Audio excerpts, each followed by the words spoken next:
নমস্কাৰ শিখামণি গোস্বামী ইউটিউব চেনেললৈ সকলোকে স্বাগতম জনাইছোঁ।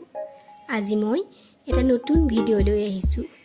ভিডিঅ'টো আৰম্ভ কৰাৰ আগতে আপোনালোকলৈ এটা সৰু অনুৰোধ যে ভিডিঅ'টো যদি ভাল লাগে তেনে প্লিজ লাইক কৰিব, শ্বেয়াৰ কৰিব আৰু চেনেলটো ছাবস্ক্ৰাইব কৰি ল'ব আৰু বেল আইকনটো প্ৰেছ কৰিবলৈ নাপাহৰিব আৰু ভিডিঅ'টো চাই কেনেকুৱা লাগিলে প্লিজ কমেণ্ট কৰি জনাব। আজি মই নামডাঙৰ শিলশাকুৰ বিষয়ে কিছু কথা ক'ম। যিখিনি কথা হয়তো বহুতে জানে, হয়তো বহুতে নাজানে। গতিকে আহকচোন ভিডিঅ'টো আৰম্ভ কৰোঁ।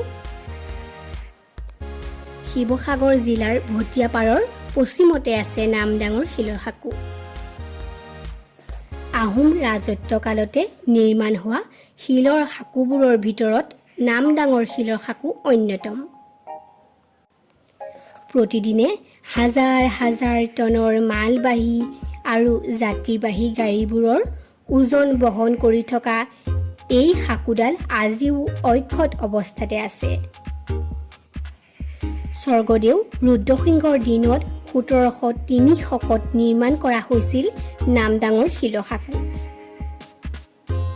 এই সাঁকো দীঘলে 200 ফুট, বহলে 22 ফুট আৰু ডাঠে 6 ফুট। সাঁকোখনৰ দুয়োফালে শিলত কটা কেইবাটাও ভাস্কৰ্য মূৰ্তি আছিল। ইয়াৰে দুটামান জহি খহি গৈছে। সময়ৰ আচুৰ আৰু মানুহৰ কুটিল পৰশত সাঁকোডাল কিছু পৰিমাণে জহি খহি গৈছে আৰু জৰাজীৰ্ণ হ'ব ধৰিছে। গতিকে এই অন্যতম শিলৰ সাঁকো অক্ষত ৰূপত সংৰক্ষণ কৰি ৰখাটো সকলো সচেতন নাগৰিকৰে নৈতিক দায়িত্ব।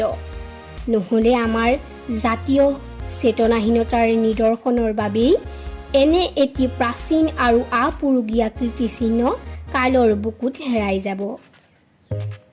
গতিকে আজি ভিডিঅ'টোত মই এইখিনি কথাকে নামডাঙৰ শিলশাকুৰ বিষয়ে ক'লোঁ। আগন্তুক ভিডিঅ'ত মই জয়দৌলৰ বিষয়ে কিছু কথা ক'ম। ধন্যবাদ।